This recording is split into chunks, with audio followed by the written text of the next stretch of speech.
content has been covered by Forbes magazine, CNBC, and Fox Business. He's also well known on the national speaking circuit with organizations such as vs1, the Association for Corporate Growth, and has been a guest columnist for the San Diego News Network, the San Fernando Valley Business Journal, the Santa Cruz Valley Business Journal, Entrepreneur Magazine, and publishes a weekly strategic and business blog. He also serves on a number of nonprofit boards as well as for-profit boards. And his program entitled here today, The Secret Sauce, a recipe for competitive advantage in the years ahead. So would you please welcome my good friend and our speaker today, Mark Levy.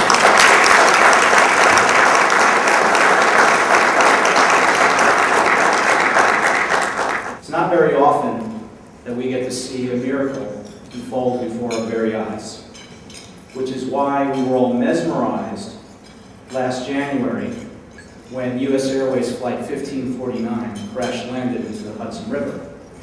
For many of us, our initial reaction was, wow, that is an incredible outcome. I wonder what those pilots were thinking. Well, what we soon heard was that Sully Sullenberger had considered returning the plane back to LaGuardia Airport, but he simply didn't have enough thrust. At about that time, an air traffic controller came on the radio and said, "Where would you like to land?" And in the calmest of voices, Sully Sullenberger said, "We're going to be in the Hudson." He then turned on the PA and announced to the 155 petrified passengers 3 simple words: brace for impact. So Sully Sullenberger was interviewed by Katie Couric on 60 Minutes a couple of weeks later, and she said, "What were you thinking about as you were preparing to crash land the plane?" He said, "Well, I knew I needed to keep the wings exactly level. I knew that I needed to maintain an airspeed that was sustainable, and I knew that the tail had to hit the water before the nose." She said, "Was that difficult to do?" He said, "No, it just required some concentration." I thought, at my age, just urinating requires concentration. But you know, well, that got a double laugh in the back. That's actually it for me. I'm done. Thank you for having me. But Sully Sullenberger had a couple of things going for him that day. The first was he had a checklist. Airline pilots always have a checklist because the cost of failure is just too high. The second thing he had was he had forethought. He thought about this scenario in his mind hundreds of times, and when it became an eventuality, he knew exactly what to do. My book is about being thoughtful in your business, thinking provocatively about what might change and what you need to do to position your business so that you can maintain your competitive edge.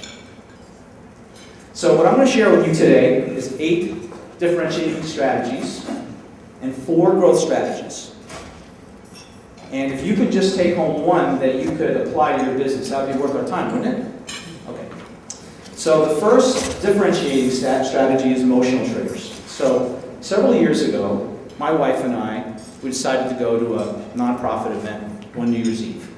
So I went out to the department store to buy a new tuxedo. So the salesman comes to see me and I say, "You know, I love that white dinner jacket look." He says, let's see how one looks. So he grabs one off the rack, throws it on my back, and he says, "That is James Bond." I thought to myself, never in the history of mankind did a transaction close so fast. Because I wanted to be James Bond. I want to leave you with a story that I heard from Lance Armstrong at a conference a few years ago. And he told of a time that he was lying in an Indianapolis hospital bed, and his agent, who was one of his best friends, came to see him. And he said, "Lance, how you doing?"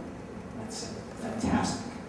He said, "You just had surgery to remove cancer from your brain yesterday. How can you be fantastic?" He said, "I've hit the very bottom. It can't get any worse than this. And I am going to reinvent myself." And it was after that he went and got a new team, he got new sponsors, he got new equipment, he got a new training regimen, and then he won the Tour de France 7 years in a row. which for my money is one of the most incredible sports achievements of our lifetime. And my point is you don't have to wait to be at the bottom to reinvent yourself. You need to reinvent yourself every day. You need to challenge your assumptions about the business every day. You need to challenge why customers and clients are doing business with you. And you need to look for points of differentiation so you can stand out in the crowd. And I'm going to leave you with my very favorite quote. It's from the great Yogi Berra. He said, "The future ain't what it used to be." Thank you very much.